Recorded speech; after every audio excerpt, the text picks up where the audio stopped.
Hello, so para to sa mga tao na gustong mag-download ng kahit ano pero pag search nila hindi nila makita kung saan talaga mag-click ng ano ng download button o ganyan. Kasi minsan pag meron tayong dina-download, marami siyang download here, mga buttons na download here, click here, yung marami siyang buttons tapos sinadya yan para for example, kasi meron kasing, eto, naka-AdSense to. So, kung ikaw nag-click dito, pag-click mo dito, kasi for example, may nakalagay dito na download here. So, akala mo, yan talaga yung dina-download, yung gusto mong i-download, pero hindi pala. So, pag-click mo dyan, i-redirect ka sa ibang website. So, sinadya yan na maraming silang nilagay dito na ads kasi nagkakapera yung website owner every time may nag-click sa ads nila. Okay? So, tignan nyo maigi kung saan talaga yung correct, kung saan talaga dapat yung correct na buttons kung saan i-download. So, dito meron siyang download. So, yan. So, meron ding mga website talaga na hindi talaga nilalagyan ng download. Basta naglalagay lang sila ng text with link, ganyan. So, pahirapan talaga. So, yan, maganda ito. So, meron talaga siyang download. So, yan. So, kasi magda-download ako ng font. So, yan. So, wag kayong magpaano dito sa mga katabing mga ads. So, yun. So, marami siyang mga echeche boreche na ano. So, sinadya yan kasi magkakapera sila pag merong mag-click sa ads. Okay? So, yun lang. Isa pang way pala na, for example, pag-hover mo, wala siyang nakalagay dito na. Wait lang.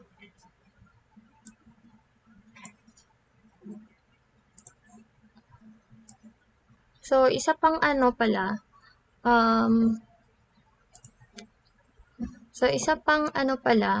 wag kayong click ng click. Tignan nyo muna, i-try nyo hover muna yung button. Pag hover nyo sa button, makikita nyo sa lower left, may link na nakalagay dito banda. So, tignan niyo pag hover ko sa button. So, i-redirect kayo sa Google Lead Services, ganyan. So yan. Makikita ninyo na parang ito ba yung i-dina-download ko or wala or hindi. Ang mga ganyan. So, pag hover ninyo, so yan. So, pag hover mo dito sa download, wala siyang makikita. So may iba hinahide nila kung ano talaga yung ida-download ganyan. So, ito, wala talaga to. So, may mga ganyan. Before kayo mag-click, i-hover nyo muna, tignan nyo muna kung sakto ba yung kiniklik ninyo. So, for me, ito yung download ko.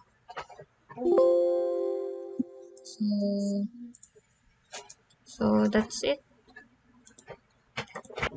So, meron pala akong additional. So, be careful when you click.